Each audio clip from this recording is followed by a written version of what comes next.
Entre contadas. Entre contadas. Entre contadas. Entre contadas. ¡Ay, entre contadas! Entre contadas. Entrevistas a narradoras y narradores. Hola, bienvenidos y bienvenidas a Entre Contadas, una sección de entrevistas de la Red de Narradoras México. Narradoras entrevistando a narradores para conocernos, para conocer las trayectorias y las experiencias de otras compañeras.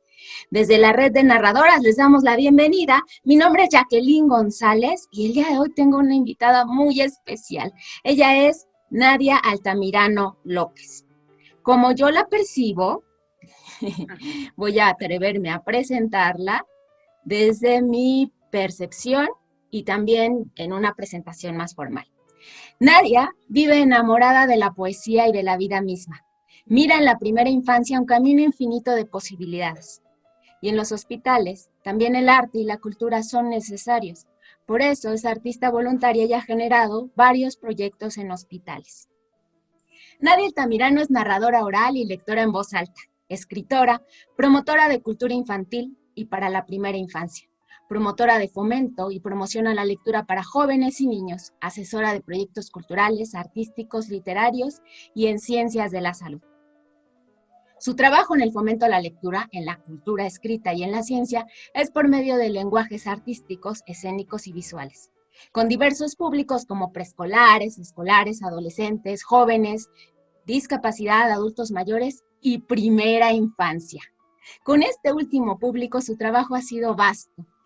Algunas participaciones son como narradora en el primer encuentro para la primera infancia en el 2015, organizado por Alas y Raíces, y en el Festival Prisma de Cine y Arte en Jericó, Colombia, por mencionar algunos. Como narradora oral y tallerista se ha presentado en diversas ferias del libro, festivales, encuentros en México, Italia y Colombia. Y espacios como teatros, centros culturales, foros, etc. Además de participar en conferencias sobre la reflexión de la primera infancia y el trabajo cultural infantil en la estancia hospitalaria. También ha realizado capacitaciones en torno a este tema. Es docente de la Universidad Autónoma del Estado de Morelos, UAM, impartiendo la clase de poesía, narrativa y literatura y redacción. Y en esta institución universitaria organiza el encuentro de poesía y narrativa. Pues bienvenida, Nadia.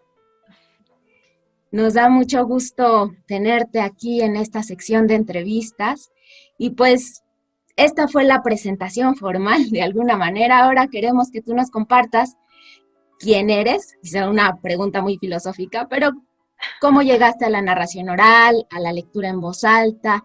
¿Qué te llevó? ¿Cómo fueron esos primeros encuentros en este camino? Y bueno, platícanos estos inicios. Bueno, pues antes que nada quiero agradecerte por la introducción tan bella. Cuando mencionas de cómo me percibes, me conmovió. Muchísimas gracias.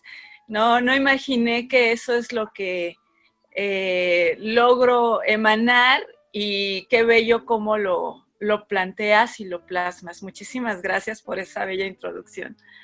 Bueno, yo me dedico a la narración oral, creo que por el gusto de jugar y de volver a traer algo que en la infancia siempre hice, que fue contar cuentos.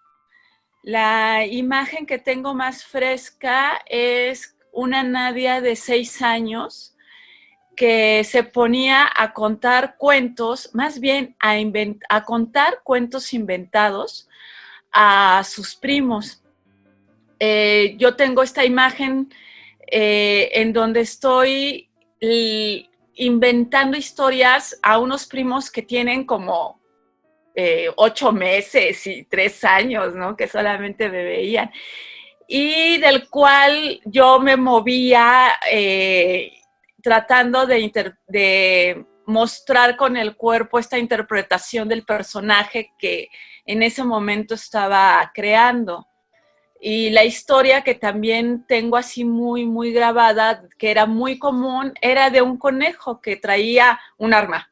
Pero bueno, o sea, y eso es algo que tengo así en la mente desde los inicios del contacto con la narración oral, pero posteriormente se fue como consolidando cuando me fui a vivir fuera del estado.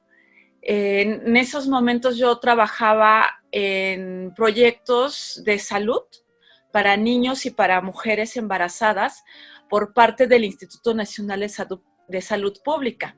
Bueno, yo soy enfermera en una profesión académica y científica y trabajé mucho para esta institución, donde ahí también pues hice una especialización. Y al irme lejos del lugar donde radicaba, había lugares en donde yo ya no podía regresar a mi casa. A veces hacía los viajes y regresaba los fines de semana, pero hubo distancias en las que ya me eran imposibles por los traslados.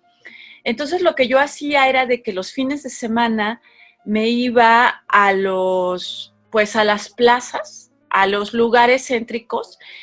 Tengo que hacer un hincapié aquí de que siempre estuve en lugares de zonas indígenas. Nunca estuve en poblaciones rurales, sí, pero más en lugares donde no era mi idioma. Yo era un idioma ajeno a estos lugares, ¿no? Entonces lo que yo hacía era irme a los centros y a los centros de donde ellos se reunían, y ahí me ponía a contar cuentos. O sea, era algo muy raro, algo como muy su géneris de pronto, porque yo contaba bajo un idioma que ellos tampoco conocían muy a bien. Esto es, por ejemplo, con la zona huasteca, la potosina, con los Tenec. Pero había algo que de pronto creo que no importaba lo que yo estaba diciendo, sino que algo yo decía, algo también mi postura reflejaba, algo deseo de compartir, y los otros era como este deseo de, sí, algo nos está diciendo, vamos a ver. Y eran más los niños los que se juntaban. Entonces, ya de pronto se terminaba la historia y yo me quedaba a jugar con ellos. Y entonces fue como ya tomando una parte de consolidación en la cuestión del acto de narrar. Posteriormente, sigo yo trabajando para el instituto y en una ocasión yo llego al GEA González a hacer un trabajo de investigación revisando unos expedientes, cuando en ese momento aparece Benjamín Briceño. Nosotros estábamos en el área de las bibliotecas, ahí nos prestaban para analizar, bueno, a mí me prestaban ese lugar para analizar los expedientes de los niños, y él de pronto llegó pidiendo un libro, y lo que a mí me llamó mucho la atención es la manera de cómo se expresó. No tanto de que estaba contando una historia, sino la manera de cómo pidió el libro. Y entonces eso me hizo así como que voltear a verlo, y empezó a platicar con la persona que estaba a cargo, y me acerqué y le dije, oye, ¿lees historias a los pacientes? Y me empezó a platicar de que estaba en un programa, de que era narrador oral y todo eso. Entonces yo le dije, es que también a mí me gusta contar cuentos, ¿no? Y me dice, qué magnífico, ¿y dónde los cuentas? Le dije, no, realmente es solamente por una cuestión del querer hacer y otorgar algo. Entonces le comenté que dónde podía yo ver a más narradores orales, porque me gustaba mucho escucharlos y también, bueno, pues ofrecerlo, ¿no? Entonces me comentó del programa de Regaladores de Palabras, que este programa tan bello, que creo que después podemos ahondar en él. Y él me dijo, bueno, pues ahí hay un abanico de narradores que puedes ir a observar. Eso es lo que comencé a hacer. Iba yo cada fin de semana a escuchar narradores, a ver todas estas expresiones que el cuerpo y la voz otorga. Y bueno, esta diversidad tan bella. Después de un año de estar observando narradores, de pronto él se acerca y me dice, bueno, pues ahora te toca, ¿no? Y le dije, pero pues no has visto, o sea, no me has visto, no hay, o sea, me cayó de sorpresa, vamos, que esa fuera una invitación totalmente abierta y de confianza. Me dijo, no, tú mándame las cosas y yo te programo. Seguro, sí.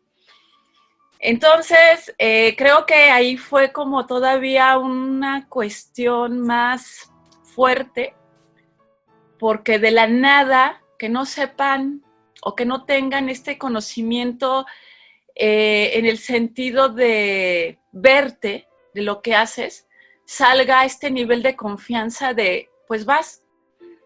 Entonces, es una responsabilidad porque tienes que preparar algo que es desconocido ante alguien que solamente de confianza te está dando esa oportunidad.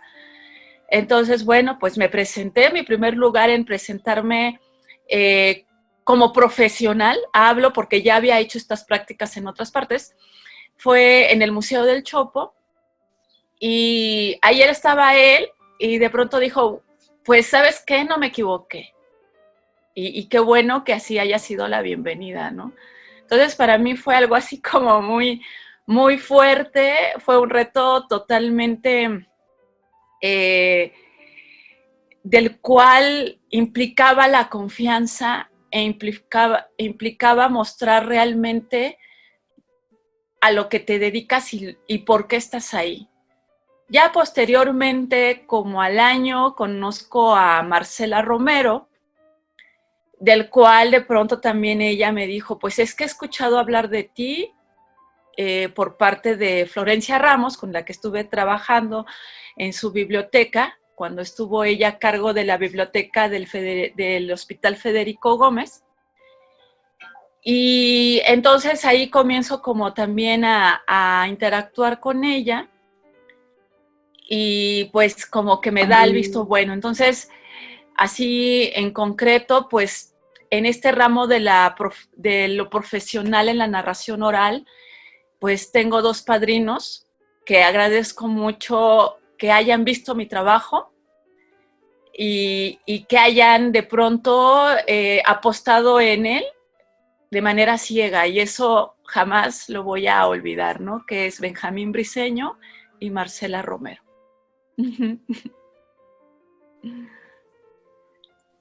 Y platícanos, ¿cuánto tiempo tienes narrando? ¿Cuánto tiempo tienes en este camino? Pues ahora sí, ejerciendo la práctica, la profesión, el oficio, porque tiene múltiples aristas, lo que es la narración oral, pues llevo más de 20 años haciéndolo, o sea, desde que comparto con los niños de manera voluntaria, jugando a través de la palabra con ellos, ¿no? Pero ya en un campo profesional, pues es aproximadamente 17 años o 18 años que ya llevo haciendo esto. También olvidé comentar que el primer espacio que me abrió como profesional y fue también independiente sin saber en dónde me había presentado, sino simplemente me salió la invitación, fue la Feria del Libro Infantil y Juvenil de Pachuca, Hidalgo. Yo estaba estudiando en la Escuela de Escritores, en Ricardo Garibay, aquí en Morelos, que era una extensión todavía de la SOGEM, todavía pertenecía a la SOGEM, y hicieron una invitación a la Escuela de Escritores para festejar un aniversario luctuoso de Ricardo Garibay.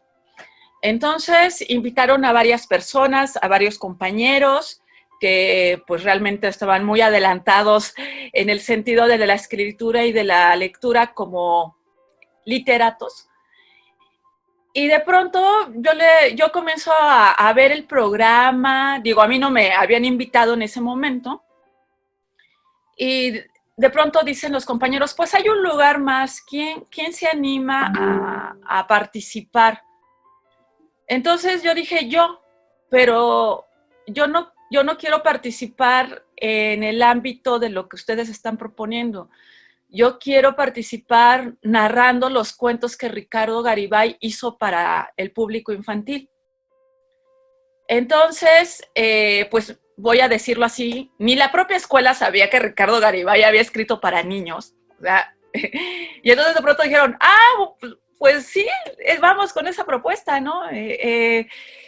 Y bueno, se hizo el evento y yo hice las lecturas, no las narré, hice las lecturas.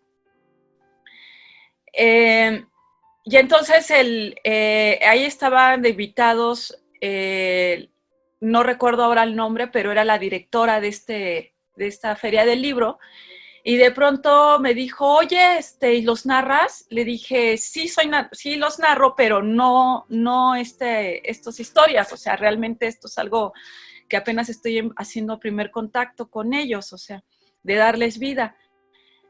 Pues, preséntalos. Y entonces me dijo, va a haber un evento, te vamos a mandar la invitación, y cuando me llega esa invitación resulta que es la Feria del Libro Infantil, ¿no? Entonces yo dije, pues sí, y ahí nos vamos, ¿no? a narrar ya en una feria consolidada, en donde también ahí conocí a Elia Crot, que estaba narrando, y que la escuché y que estaba con su guitarra, y después de ella seguía yo, y bueno, pues ahí fue así también otro parámetro ahí de cómo inicio, pero ya en un ámbito, vamos, institucional, en un ámbito en el cual, bueno, pues ya mi trabajo se empieza a difusionar. No sé si me preguntaste algo o si respondí a lo que me preguntabas. Respondiste muy bien, porque bueno, yo te preguntaba cuánto tiempo había pasado desde aquellos inicios, ¿no? Y después compartiste estos primeros escenarios también, ¿no? Esta primera vez que te invitan a una feria de libro y que tú no sabías que era una feria de libro, qué hermoso. Este caminar, ¿cómo te fue llevando? Estabas trabajando en la enfermería, eso fue lo que entendí al principio, y de pronto el camino, la vida te fue llevando por los cuentos, las historias, el trabajo como comunitario, pero ya desde el lado como más de las artes y la cultura, ¿no? Es como voy viendo que nos vas compartiendo. ¿Tienes alguna lectura que quisieras compartirnos? ¿Algún cuento? Pues sí, más que cuento es poesía. A mí me encanta la poesía, y me gusta mucho, mucho la de María Baranda. O sea, es ahora sí, mi referente inmediato, bueno, independientemente de que es amiga y que es maestra, y que también le agradezco mucho que haya puesto los ojos en mi trabajo escrito. Bueno, yo la admiro porque ella tiene una particularidad en su poesía, que es la creación de imágenes reveladoras, en el sentido de cómo puede otorgarte una imagen a partir de la concepción de palabras poéticas, que es lo que hace estética su poesía, sea para niños o sea para adultos. Claro que la diferencia es el nivel de razonamiento y de reflexión que imprime en cada una, pero en el de los niños tampoco se escapa de esa mirada, de esa manera de cómo mirar las cosas, ¿no? Entonces, la poesía para mí ha sido algo que he estado trabajando mucho para primera infancia, y que también de pronto la llevo de manera oral. Y hay un libro que tiene que ver, que se llama La Casa del Dragón y otros poemas de horror, en el cual ella habla sobre una piedra. Es breve, y la verdad, entre esa brevedad, habla de algo que tiene que ver con lo estático, que es el objeto. Y dice así: La piedra y su secreto. Esa piedra que está delante de mi casa guarda un secreto como nadie. A veces nos mira. A veces nos mira a cada uno de nosotros, con ojos de noche y su quieta sonrisa sin boca. Yo sé que esa piedra sabe algo, porque nunca se aleja ni se mueve. Solo está ahí, esperando, esperando a que salga alguien que aún no ha llegado. ¡Qué bello! ¡Qué bello, qué hermoso, qué imágenes! Y sí, tu voz, cómo nos vas llevando. Muchísimas gracias, Nadia. Justamente ahora que compartes este poema y que nos hablas de María Baranda y de tu trabajo con la primera infancia, pues me gustaría que nos compartieras cómo llegó este amor por la primera infancia, este trabajo, esta dedicación, esto que has dedicado este tiempo para trabajar con la primera infancia. ¿Cómo fue ese encuentro? Porque bueno, ya nos platicaste, ¿no? Que estuviste en ferias del libro, que empezaste en este andar, que empezaste a contar en comunidades que no tenían el idioma español, que hablaban otros idiomas indígenas, pero de pronto pues llega la primera infancia o ya trabajabas con ella a lo mejor desde la enfermería. Tú platícanos, cuéntanos cómo fue ese encuentro con la primera infancia. Bueno, pues en realidad creo que mi contacto con los niños ha sido desde que estaba chavita, ¿no? Vamos, entre pares, pero conforme voy creciendo, ahora sí voy teniendo más edad, no dejo de involucrarme con los niños. O sea, eso es algo que a mí me llamó mucho, no distanciarme de esa edad. Quizás porque mi infancia logró consolidarse como lo que de pronto se espera que todo niño y niña tenga, ¿no? Y que mis papás a bien lograron a lo que a su disposición hubo, mantener esa etapa y vivirla como debe de ser. Entonces, me divertía mucho el jugar e inclusive ya de grande, o sea, yo buscaba así como relacionarme con niños para que me invitaran a sus fiestas de cumpleaños, o sea, de comer pastel y estar ahí viendo, no, ya ni jugar con ellos, o sea, el solo verlos a mí me era así como algo maravilloso, ¿no? Y bueno, sigo en este contacto, tengo sobrinos, también mi trato con mis sobrinos fue también un poco dificultoso porque ahí ya estaba atravesada la cuestión del sentimiento de, ay, yo soy la más chica, ¿no? De considerarse todavía como la única, vamos, ¿no? Pero aparecen los sobrinos, este entendimiento me costó más, fue más trabajoso, pero aún así sigo teniendo contacto con ellos, ¿no? Jugaba, también me relaciono con otros niños de la parte externa, y entre el hacer y no hacer, cuando estoy en la escuela de escritores, ahí comienzo a cultivar mi trabajo hacia la literatura infantil.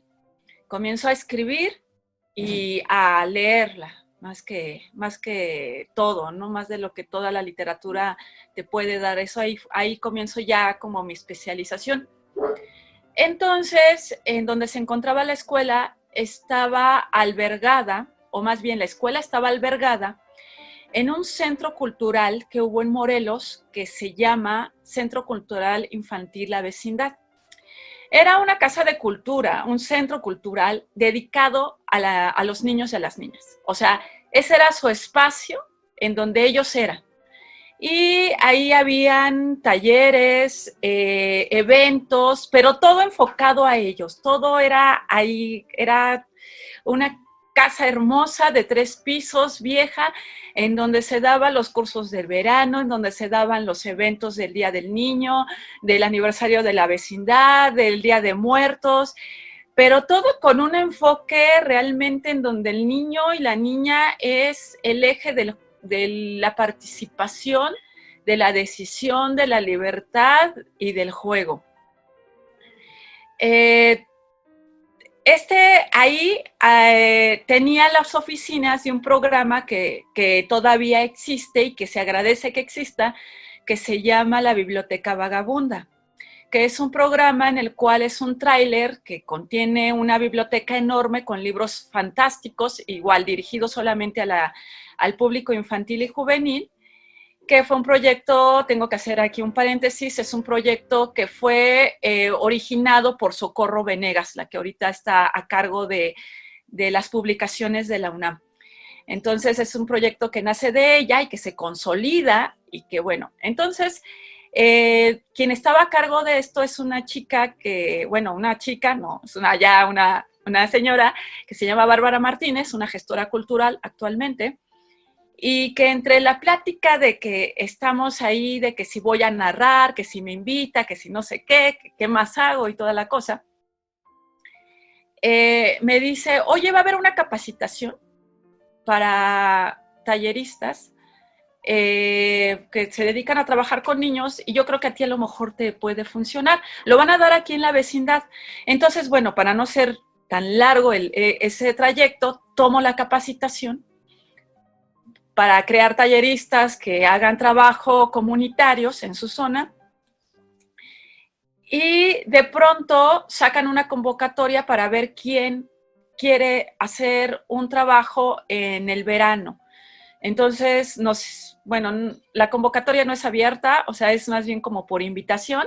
Invitan a 5 personas y pues yo ahí entre mis haceres entro, ¿no? Y me escogen para trabajar en el verano. Y lo que me dicen es de que por lo regular a los nuevos se les otorgaban los chiquitos, que es la primera infancia. Entonces comienzo a proyectar algo desde su mirada, desde el hacer y desde esa etapa, cosa que a mí me empezó a entusiasmar más, me empezó a divertir y el cómo plantear ciertas cosas para ellos a través de cómo lo conciben. Entonces ahí yo comienzo a hacer este curso de verano con estos niños y dije, yo comienzo a trabajar con ellos. Para esto, pues solamente la primera infancia estaba contemplada de niños de 3 años en adelante, todavía nos faltaba los años atrás.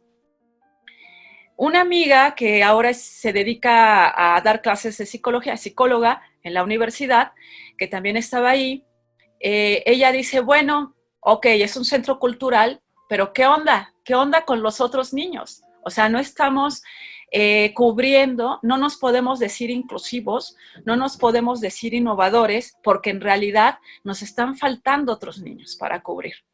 Ella es la que comienza a instaurar los proyectos de primera infancia, hablando de 0 a 3 años, y le dicen, bueno, pues entonces ármate un equipo. Se arma el equipo, ese equipo se consolida entre su hacer y me invitan. Bueno, pues ya lo que a veces llega a suceder, que a veces la que tiene las ideas intelectuales se desprende, se va, se queda el equipo, pues si no está bien trazada la línea, comienzan los conflictos y de pronto dije, pues yo ya no estoy. Y lo que hago es voltear a lo que se hace afuera de la primera infancia. Ya no me centro en Morelos, sino comienzo a ver lo que hay afuera de Morelos. Sucede que hay una capacitación en la cual la biblioteca La Vasconcelos, la que estaba a cargo de Daniel Goldin, ofrece un diplomado sobre la primera infancia y pues yo entro. Yo ahí mando mi postulación, fue abierto, fue grande, de Morelos fui la única que asistió a esta capacitación y ahí comienza mi hacer con la primera infancia, en la cuestión ya teórica, en la cuestión ya profesional. Y pues también ahí me doy cuenta de que hay mucha gente dedicada a la primera infancia, desde el ramo de la pedagogía, desde las personas que ya están en instituciones como en Alas y Raíces, que ya también tienen gente consolidada que está trabajando en eso. Y de ahí varias independientes y todo eso. Pero cuando comienzo a ver que sí hay, que hay varias personas trabajando en esto, entonces digo, bueno, pues ya somos muchos y qué bueno, trabajando en la primera infancia, pero pues yo me voy a dedicar a esa infancia que veo que todavía no está trabajada. Entonces, sí, o sea, ya somos muchos, vamos a acomodarnos, ustedes quédense con estos que ya los tienen, pero yo me voy a otra. Y esa otra son los públicos específicos. Sí, la primera infancia está considerada como público específico, pero hay todavía una primera infancia que es la primera infancia que está en situación de calle, la primera infancia que está en situación de discapacidad, la primera infancia que está en zona indígena, y bueno, y de ahí ya aquí nos podemos ir derivando, ¿no? Entonces es trabajar con ellos desde la lectura, dando talleres, pero también dije, bueno, ¿cómo narrarles a ellos? ¿Cómo narrarles a ellos, no? ¿Cómo narrar a una primera infancia que está en periodo neonatal en hospital? ¿Cómo narrar a una primera infancia que está en un centro de readaptación y que tiene este problema de discapacidad? ¿Cómo narrarle a una primera infancia que tiene problemas en el sentido del cuerpo, que hace cuenta que son ciegos o que son sordos y que se encuentran en una zona de abandono y que está a cargo la institución de ellos, ¿no? Entonces, yo comienzo a hacer ese trabajo y comienzo a acercarme a ellos, a cómo poder crear mínimo un espacio en el cual su vida tenga de pronto estos estímulos que por derecho necesitan. Entonces, ahí es donde yo comienzo a especializarme, ¿no? Digo, lo otro sí lo hago porque me invitan y porque lo puedo desarrollar, pero no lo trabajo tanto porque ya hay muchos haciéndolo, y qué bueno que hay muchos. Qué bueno que hay festivales que se dedican a eso, qué bueno que las instituciones como Alas y Raíces y como todas estas secretarías se enfocan a hacerlo, y también estos programas independientes, que en este caso la red de narradoras también, pero digo, hay todavía ramos, hay vertientes, hay caminos que todavía no han sido explorados y que, digo, yo estoy en esta vida de manera transitoria, pues hacer algo por ahí, ¿no? Irme de esos lados. Viene la pandemia y entonces todavía cómo reflexionar a partir de ahí, ¿no? Cómo hacer que la narración llegue con estos tipos de públicos. Y ya también no estos tipos de públicos de primera infancia, sino también con los otros, ¿no? Me tocó hacer un trabajo con mujeres, más bien con niñas de 12 años que ya son madres.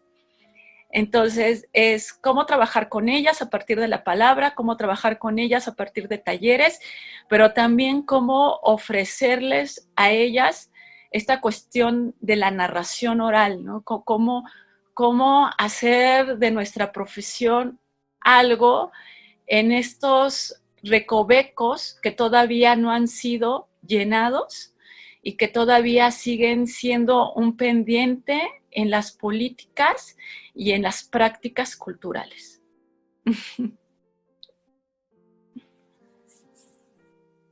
Mira, me parece como muy poético todo lo que nos has compartido, porque nos fuiste llevando. Yo apenas acabo de tomar un taller con Susana Romo, que también tiene una compañía Ujú. de primera infancia, ¿no? Para trabajo con primera infancia. Y ella en el taller nos puso a hacer un altar a nuestra infancia, porque ella decía que había que sanar y estar bien con tu primera infancia, con esos primeros años, para poder también trabajar, ¿no? Y entonces cuando tú nos platicas que tú desde niña, o sea, te encantaba y te gustaba ser niña y lo disfrutabas y tienes estos recuerdos que dices, mi familia procuró, ¿no? Darme un ambiente adecuado y yo lo disfruté y crezco y quiero seguir yendo a estas fiestas infantiles. Entonces, todo esto que nos vas llevando es el recorrido justo del trabajo con la primera infancia, cómo reconocernos desde nuestra infancia, cómo fue, ¿no? Y si hubo por ahí alguna herida o algo, estamos a tiempo justo también para trabajar justo también con las primeras infancias, también para curar nuestras pequeñas heridas que por ahí pudieran estar, nuestros grandes gozos que vivimos, claro, pues queremos que otros niños también los vivan, los sientan, y luego llegas al camino de reflexionar, sí, pero la primera infancia también está en otros espacios, ¿no? En otros lugares que no es como, el papá que va a llevar al niño al teatro, sino a otros lugares. Y tú tienes un trabajo en hospitales y tienes esto de la primera infancia. Y por ahí hay un proyecto que tú realizaste justamente sobre este tema, ¿no? Que fue en Cultura Infantil de la Secretaría de Cultura de Morelos, donde coordinaste el proyecto de arte y cultura en espacios hospitalarios y hiciste un trabajo dirigido a prematuros y bebés en terapia intensiva. ¿Podrías compartirnos un poquito de esta experiencia? Ujú. Sí, logro que le pongan atención a este proyecto.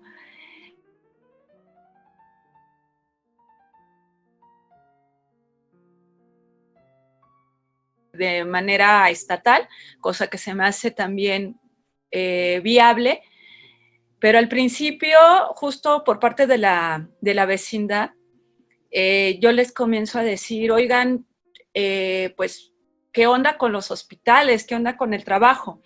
Claro que también en la Ciudad de México, pues este trabajo con los hospitales ya se viene haciendo desde hace más de 20 años.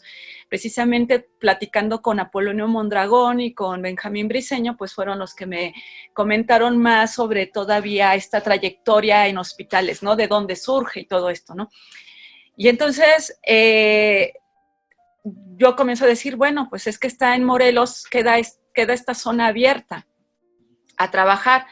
Y más pues porque como ya tengo pues la formación en la cuestión médica, en este caso con la enfermería, pues vuelvo yo ahí como a hacer hincapié, o sea, tengo el conocimiento, tengo esto, pues vamos a hacer esto, ¿no? O sea, no vamos a entrar así como a palo de ciego, ¿no? Sino que yo conozco los requerimientos que pide los hospitales, conozco todas estas situaciones y también conozco esta parte, entonces vamos a hacer algo. Ok. Bueno, comienzo yo a hacer un trabajo, perdónenme con el yo, pero estoy nerviosa. Comienzo a hacer un trabajo y ese trabajo solamente se dedica a hacer lecturas. Pero al realizarlo, al otorgar esas lecturas, comienzo a observar cómo son las dinámicas en el sentido de los niños. Cómo de pronto el trabajo de la lectura se comenzó a quedar como un momento y ya, no trascendía. Comienzo a ver de pronto que las mismas voluntarias iban y hacían trabajos de manualidades, pero no había algo más que expandiera en el sentido del estar en la condición mórbida de los niños. Entonces, cuando ya se abre la convocatoria para otros talleristas, entonces ahí me pongo a trabajar como más sesudamente, vaya mi adjetivo adverbial, y comienzo a reflexionar cómo introducir estas prácticas de que no solamente queden en la experiencia, sino que trascienda en el interior del niño. Entonces surge este proyecto del cual creo un equipo y consigo talleristas que son escritores de poesía. O sea, no tomo poetas, sino tomo poetas que se dedican al trabajo de la poesía con niños. Y aparte, bueno, otros compañeras que también narran, y entonces comenzamos a crear este proyecto de cómo crear a partir de la poesía experiencias con los niños en el sentido de que les den una, voy a decir así, una experiencia de la cual ellos se queden en su hacer y que lo puedan manifestar de pronto en algo que ellos tendrían que decir. No sé si me estoy viendo compleja, pero comenzamos a reflexionar en los tiempos, que son niños que son con tiempos cortos porque están trabajando, te están escuchando y de pronto se los tienen que llevar por un estudio o porque tienen que aplicarle un medicamento y eso les implica ya estar en otro estado porque el mismo medicamento y el mismo estudio. Entonces, la experiencia se corta. Entonces, generar experiencias así, de instantes, efímeras y con un alto contenido poético y que ese contenido poético los logre atravesar. Eso es una. Historias también, de la cual ahí sí fuimos así con una selección de poesía. Otras compañeras que no tenían esta experiencia, bueno, se fueron con cuentos, pero de la cual sí tuvieran estos elementos que nosotros buscáramos. Entonces, bueno, esto se empezó a dar y de pronto yo así como que dije, bueno, ok, que vaya el carro solo, que yo me voy con los niños que están en terapia intensiva, que son los prematuros o los que están en casos muy, muy graves, ¿no? Entonces me encuentro niños que no están despiertos. Son niños que están en el sueño inducido, que no pueden estar despiertos por muchas situaciones. Hay pocos que sí están despiertos, pero están en un estrés constante, entonces los tienen que mantener dormidos. Vaya la expresión y espero que esto no se considere mal para quien lo está escuchando, porque puede malinterpretarse. Eso tengo que decirlo, que es visto de unas técnicas o unas cuestiones profesionales médicas y que ellos tienen su razón de ser. Eso que tiene claro, porque sí es un poco delicado, ¿no? Entonces yo me encuentro con niños en este sentido, en este estado, y del cual también entran los prematuros, que por su misma condición tienen que estar dormidos, porque si ellos se mueven, gastan energía, pierden peso, y lo que se requiere es de que ganen peso. Y veo cómo es la dinámica, cuál es el contacto con los niños, con sus papás, las mamás en qué momento los pueden cargar. Hay niños que en realidad no pueden ser ya manipulados, tienen la manipulación muy estricta por esto y por muchas cosas más. Lo que yo comienzo a ver es cómo poder... si lo que caracteriza la primera infancia es el contacto, es lo que llama María Emilia el contacto piel a piel, que eso es lo que hace la razón de ser también de la primera infancia. Dije, pues aquí está cortada. ¿Cómo lo podemos hacer? La única persona que lo puede tocar son las enfermeras o los enfermeros o los médicos, y también puede tocarlos el familiar, pero no está este sentido de apego, de lazo, de vínculo. ¿Cómo le hago, no? Comenzamos como a cantarles. Ahí yo, entre mis haceres, a cantar las nanas, y de pronto dije, ya lo tengo, ¿no? Comencé a hablar con las mamás y yo les empecé a preguntar, ¿cómo fue tu embarazo? La mayoría, pues obvio, son embarazos que son deseados, o aunque no son deseados, fueron embarazos de los cuales el bebé dentro del vientre sí hubo un vínculo. Entonces empezamos ahí como a ver cómo fueron esos embarazos, y entonces yo les preguntaba, ¿y cómo les hablabas? ¿Cómo hablabas? ¿Cómo te comunicabas con tu bebé en ese momento? Entonces me decían, no, pues ya tenían un apodo, ¿no? Un mote, o ya le decían chiquito, o ya que el papá se acercaba y le decía esto, o ella tocaba el estómago cada vez cuando había agua, cosas así. Perdón, no sé cuánto tiempo tenemos, pero yo aquí estoy haciendo la extensión. Y entonces, lo que comencé a hacer fue, dije, bueno, estas cosas, estos vínculos que tú tuviste con tu bebé en el vientre, vamos a trasladarlo de manera externa. Entonces, les pedía que trajeran un cartón de estos ya sea de papel higiénico o de servitoallas, y que pudieran entrar al área de su bebé donde están con la incubadora, y que entonces pegaran este cartón y a partir de ahí comenzaran a hablar esas palabras que hacían cuando estaban en el vientre. Entonces, era como otra vez hacer la conexión de cuando el bebé estaba en el vientre, se sentía tocado, acogido, y que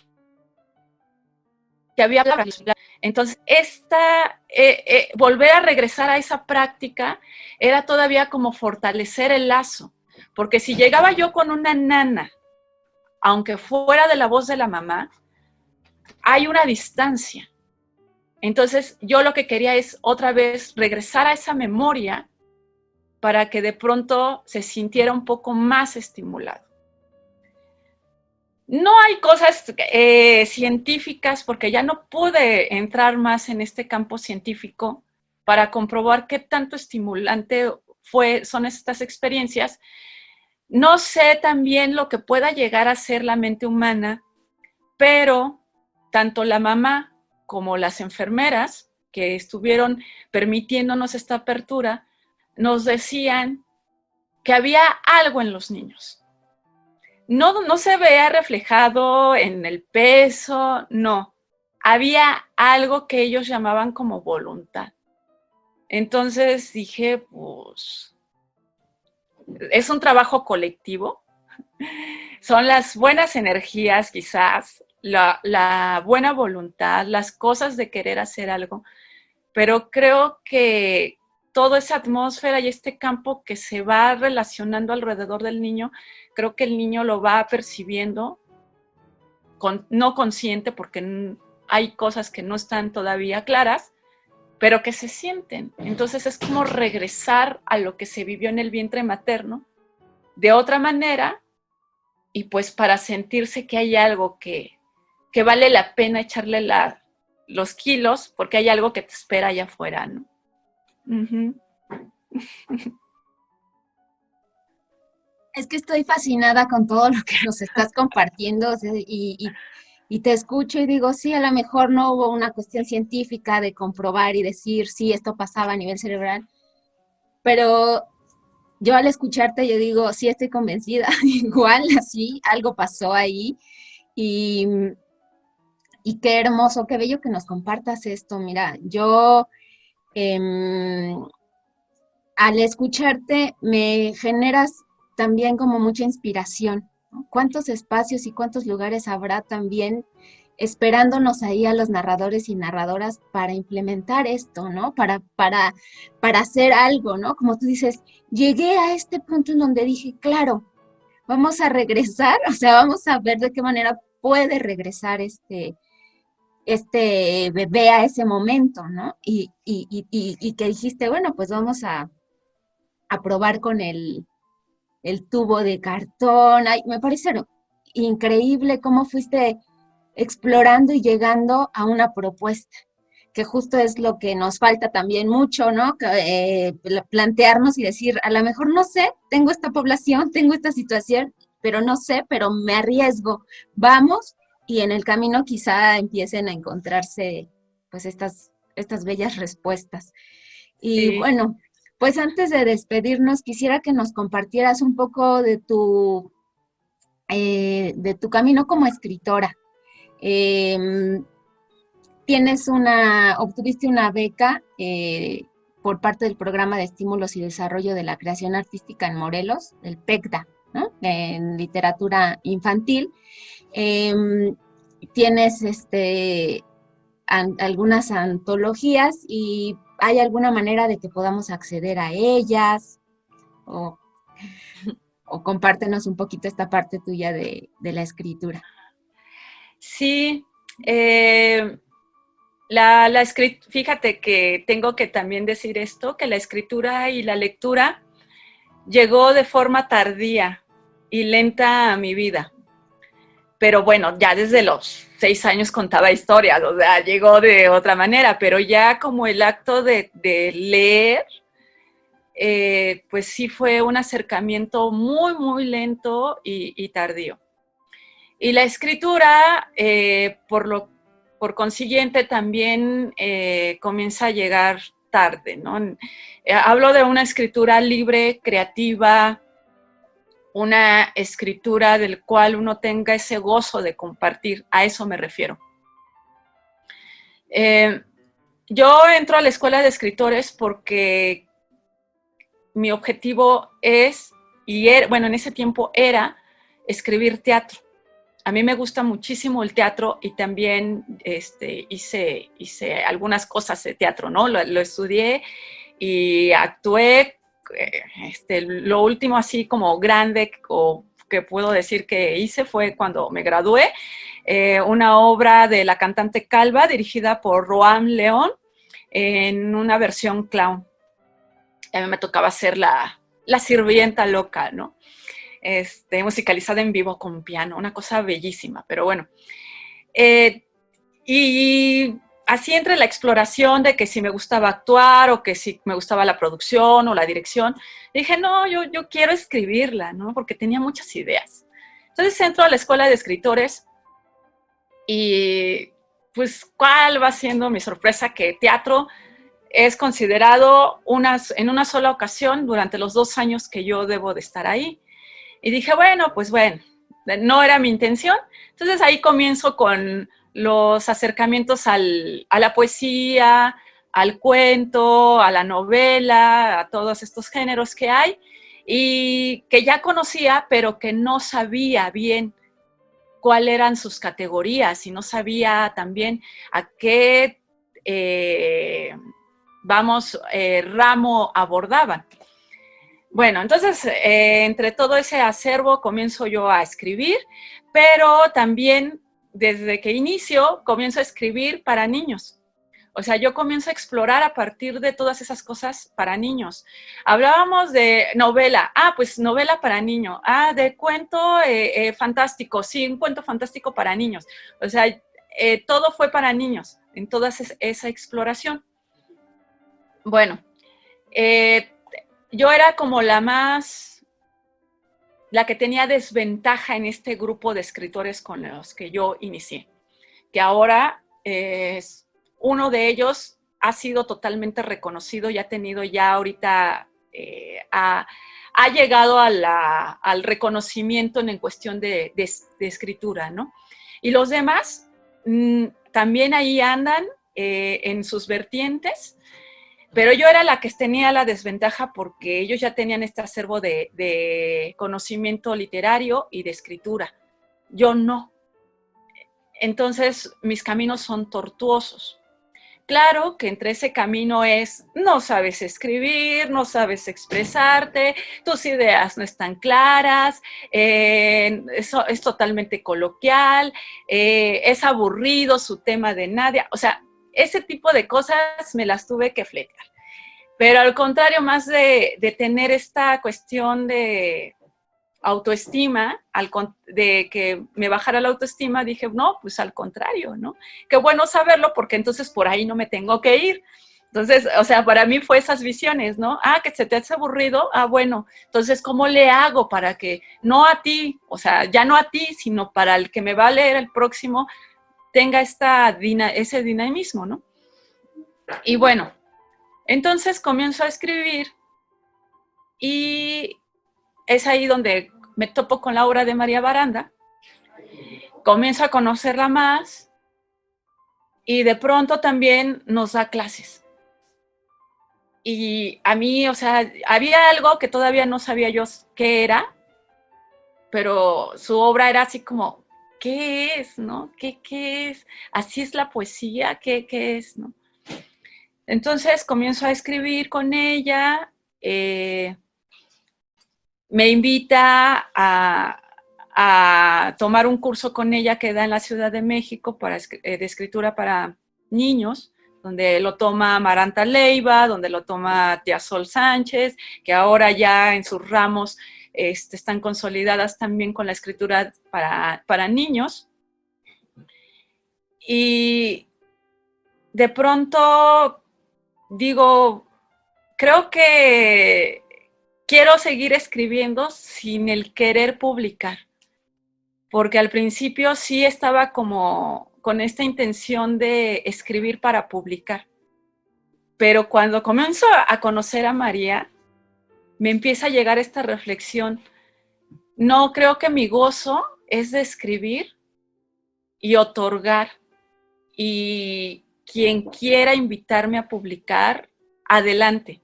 Pero ya no fue en esa búsqueda ya. Entonces, a partir de esa búsqueda equivocada y que escojo la otra, pienso que mi manera de escribir como trasciende y entonces de pronto a ella le dan un trabajo en la Secretaría de Cultura de Morelos en el cual le piden antologar un libro de poesía para niños, casi igual como el que había hecho en el fondo. Pero en el fondo, bueno, pues ya son poetas más reconocidos. Entonces ella dice, bueno, pues vamos a hablar de esto con los poetas morelenses. Y entonces nos hace la invitación a cierto grupo que ya conocía, que comenzamos a escribir. Entonces, todo lo que comienzo a hacer en poesía o en cuento, pues me comienzan a invitar editoriales independientes de Morelos, no muchas, en antologías, pero de ahí ya de pronto en Colombia me dicen, oye, leímos esto, ¿lo podemos publicar? Pues órale, ¿no? O sea, ya comenzó así por otros lados, en blog, en revistas virtuales, en antologías virtuales, o sea, como que a compartirse mi trabajo por sí solo. Sigo escribiendo, no mucho realmente, pero sigo escribiendo. Me siguen invitando a decir mi obra, pero donde me estanco más es en escribir, reflexionando en los quehaceres que hay de la infancia en estos ámbitos culturales. Entonces, actualmente sigo manejando la prosa y la poesía, pero en textos que analizan cómo se otorgan las cosas a la infancia. Por ejemplo, ahora estoy haciéndolo con Luz Emilia Aguilar Sincer, reflexionando sobre las cuestiones escénicas directas para la primera infancia. Por otro lado, con la literatura infantil, reflexionando cómo, ¿no? Sobre los trabajos de biblioteca en donde intervienen los niños. Entonces, ahora mi escritura sigue siendo creativa, pero ahora se está trasladando a estas reflexiones del quehacer, de cómo se le otorgan a los niños y a las niñas de todas las edades estas expresiones culturales. Y para esto, pues, no me desapego de mis técnicas o de mis prácticas literarias, porque a veces las narro de manera poética o de pronto también meto anécdotas o hablo de cosas donde también se imprime mi sello en la escritura, pero sí en esta reflexión, que no sé para quién va a llegar, pero pues de las que yo ahorita estoy trabajando. Muchas gracias. Pues mira, platicábamos al principio que había amanecido como nubladón. Bueno, al menos por acá donde yo estoy, allá en Morelos también. Y la verdad es que calentaste mi corazoncito en esta mañana nublada, con todas tus experiencias, con todo lo que nos has compartido. Creo que esta es una entrevista que nos enriquece a narradoras, narradores que la, que la van a escuchar. A mí me ha enriquecido muchísimo y te agradezco todo lo que nos has compartido. Y pues yo sé que no te gusta como mucho esta parte. Algunas nos cuesta trabajo como decir, tengo una página y pero si tienes una página de Facebook que pudieras compartirnos, que decirnos el nombre para que pudiéramos ponerle ahí que nos gusta. Fíjate que esta página de Facebook la abrí con la intención de tener como mi contenedor de memorias, porque ni siquiera le he puesto en este apartado de dale like, ¿no? O sea, no, ni siquiera. Entonces, está siendo visitada porque ha llegado incidentalmente a las personas, no porque le he promovido, porque realmente soy muy mala para promoverme en ese sentido. Pero bueno, está y se llama Nadia Altamirano, así tal cual. Sé que también hay otro Facebook que se llama Nadia Altamirano y que es una mujer que creo que es deportista, que no llegó a estos grados todavía, pero bueno, pues en mi foto de perfil estoy yo y está mi mini ahí acompañándome, entonces está en esa fotografía de perfil y esa es como una seña de cómo pueden diferenciarla de las otras, ¿no? Eso es lo único que tengo. También me preguntaba otra compañera que me había hecho una entrevista y me dice, y sobre cómo podemos ver en dónde te vas a presentar. Le dije, híjoles, pues ahora sí lo que llegue a subir ahí, porque lo tengo como memoria, pues ahí solamente, ¿no? Pero a veces me invitan a ferias de libro o algo así y pues ahora sí buscando, ¿no? Ahora sí pidiéndoles el rastreo. Soy muy torpe, ahí sí me tengo que considerar torpe para eso, para cómo promoverme, pero hasta ahorita es como la vía en donde yo de manera indirecta o incidental me he movido. Uh-huh. Sí, mira, no te preocupes, de todas maneras vamos a seguir rastreándote. Por eso quisimos también desde la red de narradoras hacerte la entrevista. Sé que hiciste unos videos para el área de la primera infancia del Papalote Museo del Niño y que hay un video que tuvo 118,000 reproducciones de agosto 2020 a abril 2021. Ajá. Y está publicado ahí, ¿no? En la página del Facebook de Papalote Museo del Niño. Uh-huh. Y lo publicaron creo que el 11 de agosto del 2020. Si no, de todas maneras, ahí en la página de la red de narradoras lo vamos a volver a compartir. Y para que porque qué hermoso que justo durante la pandemia tú trataste de buscar también estos medios de cómo acercarte a este público. Y bueno, a través del Museo del Papalote que hiciste algunas cápsulas, pues qué hermoso que llegó a tantas familias y a tantos hogares que pudieron ver estos videos y poner en práctica algunas, pues digamos como consejos o cosas que tú compartías para estar con los pequeños y las pequeñas en casa, compartiendo el tiempo. Muchas Entonces, gracias. Pues ya vamos ahí a compartir también el video. Te agradezco muchísimo y pues no sé si quieras hacer una última lectura o decir algo último, lo que tú quieras. Bueno, pues de entrada, Jackie, muchísimas gracias por la invitación. Para mí también es un gusto, como yo te lo comenté en un mensaje, para mí es un honor que tú me entrevistes. Y justo estaba también rememorando cómo nos conocimos, que fue totalmente así casual, en un taller de voz que dio Tania Lomitz, creo. Ahí fue como nos conocimos y comenzamos a platicar, y yo tenía unas pinturas y toda la cosa que muy amable recibiste. Y bueno, y todo esto, y también que he visto tu trabajo y la manera de cómo ha ido creciendo tu trabajo, que eso me ha gustado muchísimo, verte en tus cápsulas.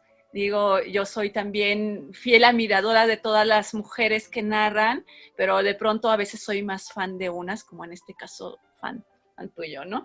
Y ha sido un gusto, la verdad, un honor que hayas hecho este diálogo, ¿no?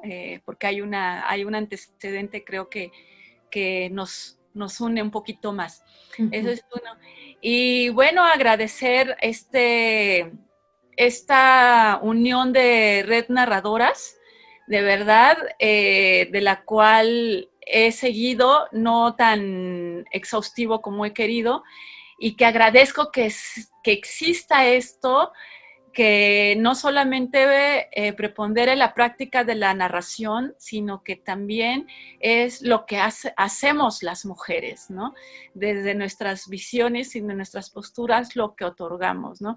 Y que más allá de ser un campo del cual se visibilice lo que hace el quehacer de cada una, más bien es crear una comunidad, ¿no? Es ver a la otra como esta hermana que tiene esto que yo no tengo, y que cómo podemos fusionar, hacer estas sinergias, ¿no? Esto creo que es algo bien valioso y que yo admiro que hayan hecho esto, y de la cual tú eres parte de este trabajo, ¿no?